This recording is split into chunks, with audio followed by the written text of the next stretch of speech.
Welcome to Prince Shorten House. Exercise number 105, Sir Happy Singh. 140 words a minute. Ready? Start. Sir, I would like to take up the most important problem, a problem which affects our own internal economy, the question of agricultural prices. I am glad that the President has made some reference to it, but I am not quite satisfied with the kind of importance he has attached in his address to this most vital issue that is facing us. We are told not only by the President but by a number of our own friends here that our people are today bubbling with some kind of hope in regard to their future. And as a matter of evidence to the existence of hope, some of our friends have told us about the enthusiastic audiences that had thronged to the Awadi Congress. But I might as well inform them that today there in that part of Andhra you have got their enthusiastic crowd and gatherings, lakhs of them gatherings together. It is because they see hope in the present agrarian situation. Not because of that. They are gathering together in order to vote. They are gathering together also in order to make up their mind as to which side they should choose, the communist side or the democratic side. And when they choose the democratic side for their vote, it does not mean that they are quite so hopeful with all that has happened, or that they are so hopeful of what the government hope to do in regard to the agricultural prices and the agricultural situation in this country.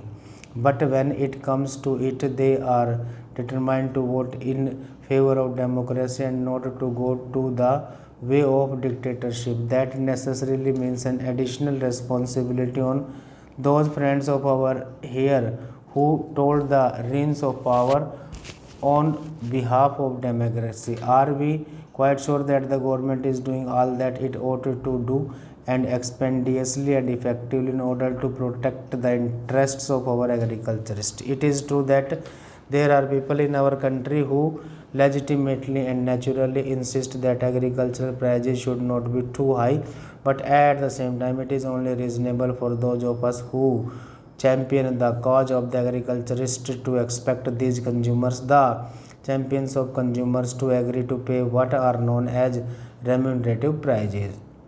Surely it is not contended even by the most die-hard champions of consumers that the agriculturists should go to rack and ruin, that the agricultural prices should be kept down and the consumers should be supplied with food grains at lower and lower prices. That cannot be reasonably so. We find in any sector of our society, people are prepared to offer their services at less than remunerative prices, less than remunerative wages or salaries or allowances. When it is accepted on all sides that clerks should be paid decent salaries, industrial workers should be paid decent wages, and officers should be given proper salaries as well as announces, then is it not reasonable, sir, for those of us who stand for the 70% of the population who depend for their livelihood upon what they get from agriculture, to ask that they should be paid remunerative prices? But sir, actually what is happening? There was a time when the Government of India used to admit that the procurement price levels which they themselves had fixed were not considered to be thoroughly remunerative.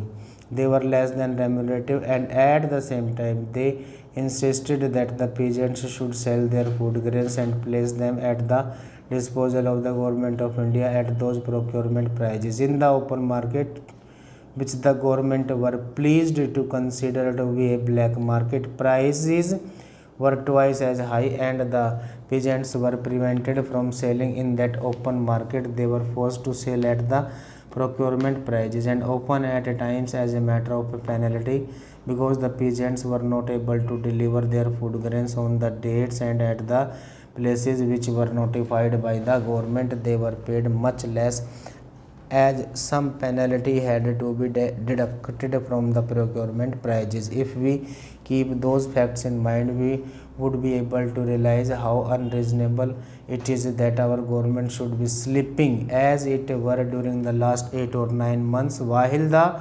prices have been falling and falling very rapidly.